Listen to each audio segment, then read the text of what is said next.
Hello and welcome to VarnVlog Solo. Today we are actually going to use this 5 layers of strategy analysis to talk about the split between Marx and Bakunin. This is important because it is effectively the schism that ended the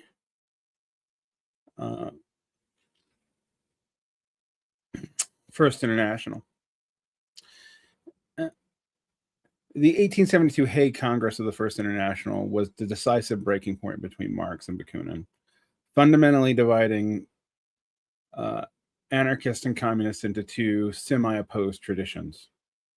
Scientific socialism, which would later be rebranded as Marxism, and anarchist socialism are specifically anarchist collectivism. While both Marx and Bakunin ultimately shared a vision of a classless, stateless society, they broke irreconcilably over the role of political power in the state in achieving it. Marx argued that the working class must organize into mass political parties, coalescing a lot of the things that had already been developing in the Chartist movement, to capture state power and to establish a transitional dictatorship of the proletariat to dismantle capitalism and suppress counter-revolution. This dictatorship over the proletariat was an idea from Louis-Auguste Blanqui, which Marx redefined not as a small dictatorship, but as a dictatorship of the working class over the possession classes. Bakunin, conversely, rejected all state power and parliamentary politics as inherently corrupting, contending that any revolutionary government, even one run by workers, would inevitably produce a new despotic ruling class of bureaucratic experts. However, Bakunin also seemed to believe that propaganda by the deed and Blanqui-esque secret societies which established to perpetuate this deed would be the best way to actually pursue this immediate destruction of the state. This irreconcilable divide over whether freedom could be achieved through a transitional state or only through the immediate abolition resulted in Bakunin's expulsion from the International, establishing a historical rupture that continued through the Russian Revolution, the Spanish Civil War, and 20th century anti-capitalist politics, at least into the 1960s. Now, I wanted to apply the 5-layer analysis where we go through principles, orientations, grand strategy, and tactics to understand the split more than the call balls and strikes here.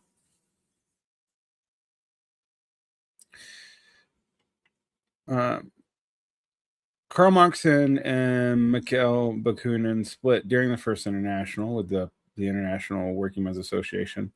Was not one where parties were necessarily involved.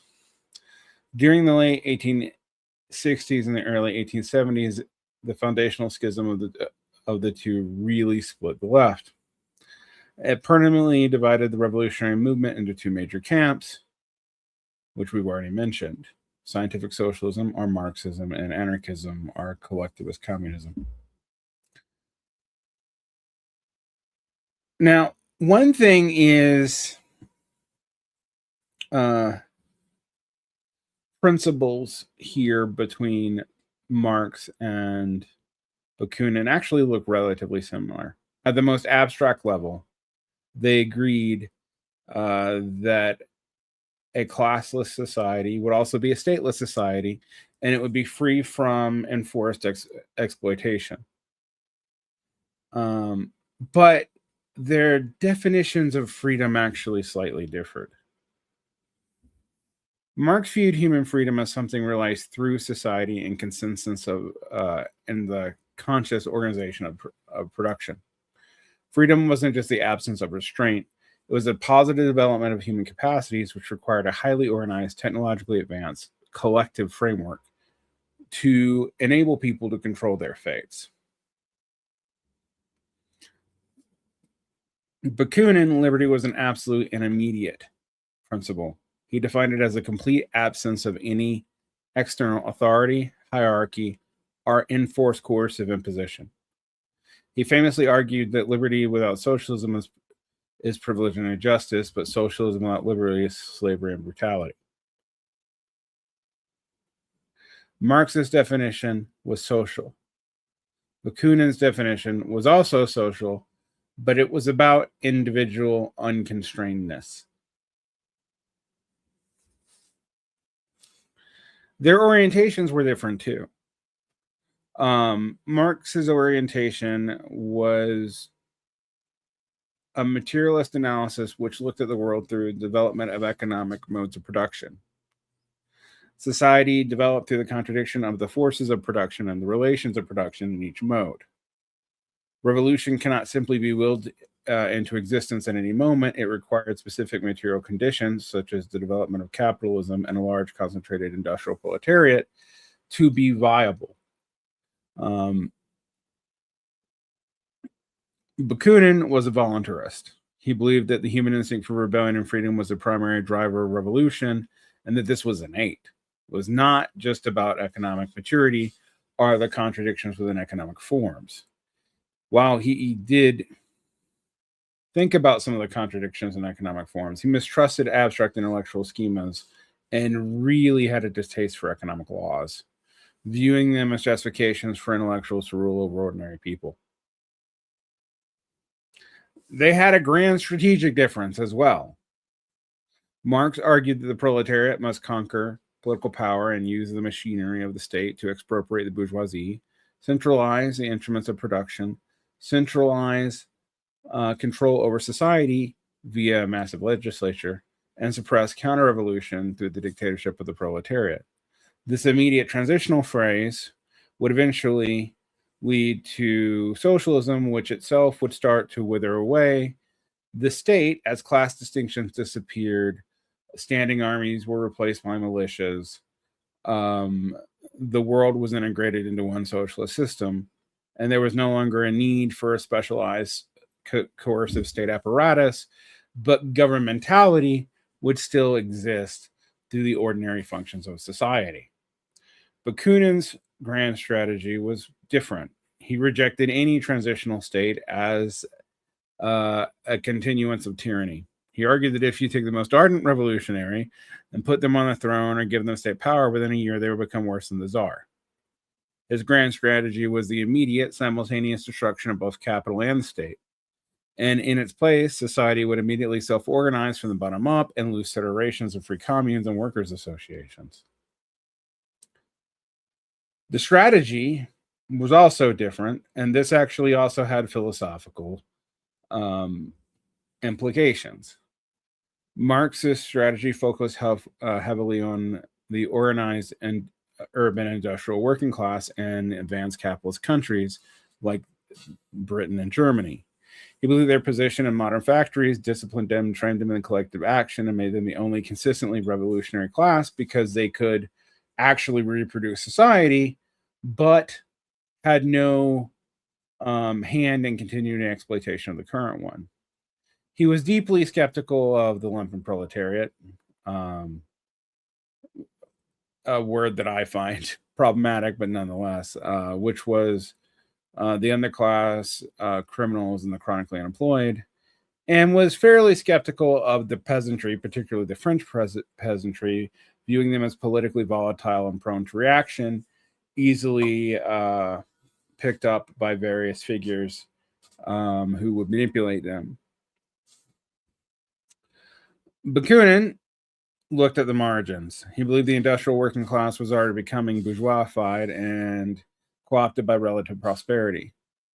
Instead, he pinned his hopes on the peasantry of Italy, Spain, and Russia, and the Lumpenproletariat. For Bakunin, those who had absolutely nothing to lose and possessed a raw, uneducated instinct for rebellion were actually the more revolutionary force.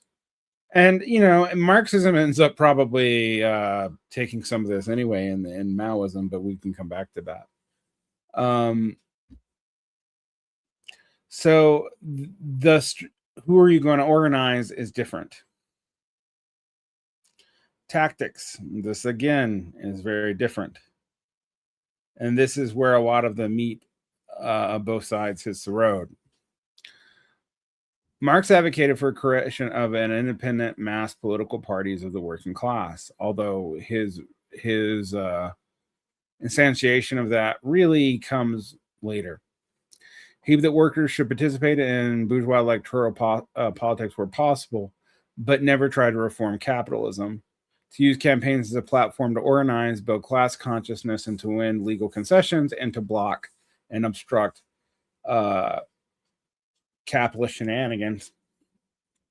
But that this would strengthen the class for the ultimate conflict and also prove that the class could actually begin to govern itself, moving the class in itself to the class for itself. Bakunin's tactics were different. He vehemently opposed electoral politics, arguing that participating in bourgeois parliaments inherently corrupted radical movements. His tactics focus on direct action, street violence, local insurrections to spark mass uprisings, and propaganda of the deed. To these spontaneous uprisings without any visible government, Bakunin organized tight clandestine networks, such as the International Alliance of Socialist Democracy, which he described as invisible dictatorships, which actually are quite like what Blanqui called the dictatorship of the proletariat, not what Marx did. So one of the interesting things about this is both sides of this debate have called each other authoritarians, and on some grounds that the other side would not recognize, but would be recognizable to outsiders. Invisible dictatorships are not responsive to democracy. Marx is absolutely right about that. But maintaining the coercive force of the state means that you actually are trying to undo class society by maintaining a class society. The reason why it takes time in Marxism is to separate governmentality, our social relations, from coercive force and a coercive mode of production that is highly exploitative. The Marx-Bakunin split demonstrates what happens when two sides share a principle but possess fundamentally incompatible orientations and fundamentally different definitions of a principle. Marx looked at Bakunin's tactics and saw dangerous conspiratorial adventurism that would lead workers into bloody organized defeats that would be very easy to put down and lead to reaction. Similar to what Lenin would actually say about his brother's death under the Tsar. Whose brother was, I think, a Narodniki and died in a propaganda by the D campaign. Bakunin looked at Marx's strategy and issued a warning that the transitional worker state would simply resort in a new tyrannical class of bureaucratic intellectuals who would rule over the proletariat in the name of the proletariat itself.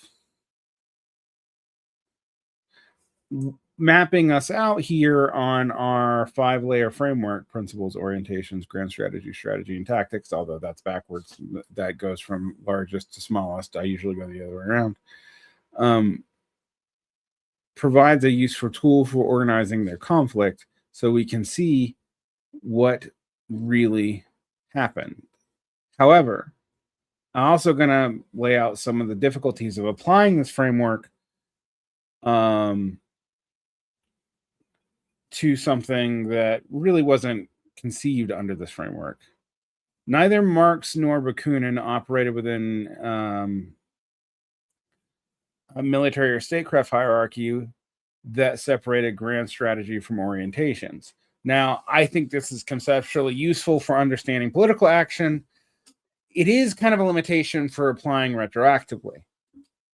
Marx worked through the framework of historical materialism and the critique of political economy. For him, political action was not a matter of choosing a strategy from an array of options, but understanding the objective elemental dynamics of capitalist and class struggle. He didn't see this as something you could choose. Bakunin operated from a philosophy of natural human instinct, spontaneity, and a strong hatred of any imposed force, including theology. Imposing a nested hierarchy of orientation risks turning both thinkers into simpletons and cutting them off from the kinds of dialectics that they pursued into a mere political strategic debate. But I still think it's useful as an exercise in figuring out where these divisions really come from. So another problem with my 5-layer model is it is based on an instrumental logic. Principles set the goal, grand strategy sets the route, strategy sets the players on the board, tactics are tools picked up to drop to serve all those roles. But for Bakunin and most of the anarchist tradition, although not all of it, means and ends are unified, although not when they don't want them to be, like when you have secret societies, but whatever. But in theory, they argued that means and ends had to be unified, that the tactic is the principle in action. For Bakunin, using an authoritarian tactic, what he saw as an authoritarian tactic, capturing state power, are participating bourgeois parliaments, even if you weren't going to reform capitalism, to achieve a libertarian end was an ontological impossibility because the method immediately shapes and corrupts the outcome in a prefigurative logic. So if you're treating tactics as distinct interchangeable instruments beneath strategy, it's hard to encapsulate what Bakunin is actually on about in a prefigurative logic sense. And that's actually important when you go to analyze the past. Analyze the past. Oh my God.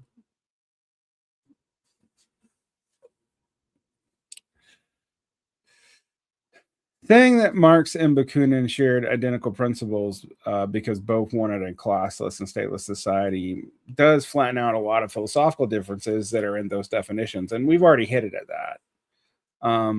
Even though they had a vague and abstract agreement on ultimate goals. So we already talked about Marx's conception of freedom was structural, developmental, and social. Bakunin's conception of freedom was social, but negative and naturalistic. Marx thought freedom was achieved through conscious collective control of the forces of production once scarcity and class antagonisms are historically overcome. Bakunin thought freedom was the immediate liberation of individuals' inherent capacity for self-determination from all external institutional authorities. Although he did have a mild defensive expertise. That's actually something that's interesting to read. Treating a stateless world as a shell principle obscures the fact that their underlying definition of what human freedom was and why we needed to achieve a stateless world was fundamentally incompatible from the outset. A purely conceptual breakdown makes the split in the First International look like an abstract debate, but it really wasn't. Between two political theorists sitting in a room, which it also wasn't that either. The schism was driven heavily by immediately historical conditions and organizational politics. One, there were heavy regional working class disparities. The split reflected real material differences between a highly industrialized urban trade unionist in Britain and early Germany, and that were developing in France, and the artisanal and agricultural workers in Switzerland and early Spain and Russia.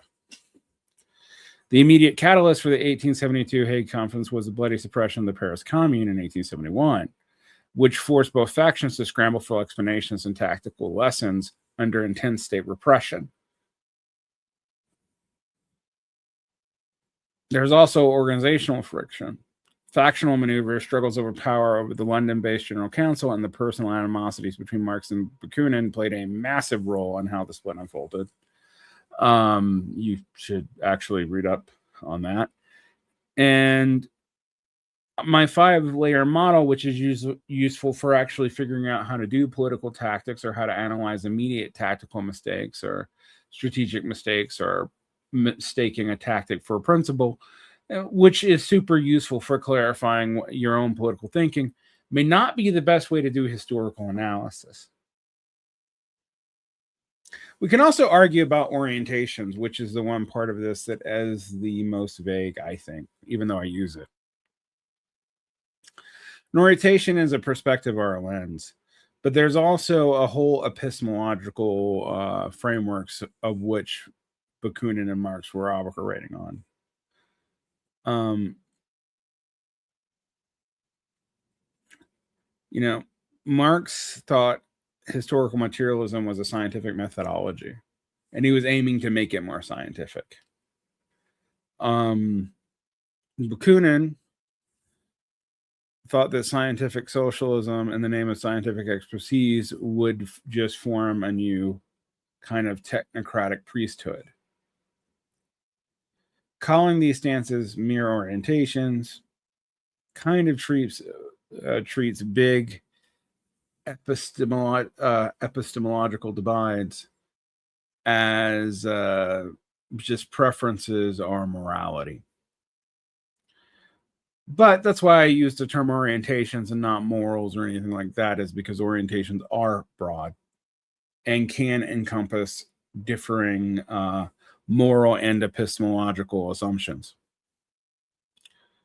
Anyway, I wanted to use this as a way to show you how to use this 5-layer framework to actually understand a historical divide, but also to show you that even a framework I really believe in does have limitations, and you need to treat it carefully. And on that note, I'm going to ask you to protect your peace. I have had a lot of developments here lately. We recently did a tour, which is now over, for my book with Daniel Tutt in the Northeast. We might be doing some additional shows. Follow my Patreon and my X account for updates on where and when those will be. There are seminars coming up in the fall for free patrons as well as paying patrons. For a small fee, you can look up. We'll be talking about dynamics of history and understanding different structures of historical thought that this time aren't Marxist. So we're looking at Joseph Tainter's complexity theory and ecological versions of collapse. We're going to look at Luke Kemp's theories of collapse. We're going to look at Peter Tertian's use of cloud dynamics, and we're going to study Eric Klein's Bronze Age collapse works, as well as talking about historical validification, the limits of certain kinds of historiographic text, etc., etc. This will be opening up in late August for a once every other week course on Wednesdays, starting in late September, probably. So if you're interested, you can look there. Other things to look at and deal with. I'd like to talk about my audience. I've had a lot of growth and decline lately on the Patreon. It's mainly just because of instability in the economy, and I completely understand that. But I'd like to thank all my high-level funders for enabling this show to happen. Recently, I had to replace some more equipment. It is amazing how many cameras I go through when you record every day. I had a tracking camera that just started to randomly not be able to track anymore. So we went back to a more traditional mounted camera. You might notice it's a different angle. I might still play with it. Yeah, I don't know. You can see enough of my face at this angle. But nonetheless, I've needed that, and my patrons have enabled that to happen. I'd like to thank my most recent high donor patron, Tombs, for joining and supporting us there. And you can get access to high donors, which come with additional discounts to seminars. They come with Q&A priority. They come with the ability to actually set shows. So once a year.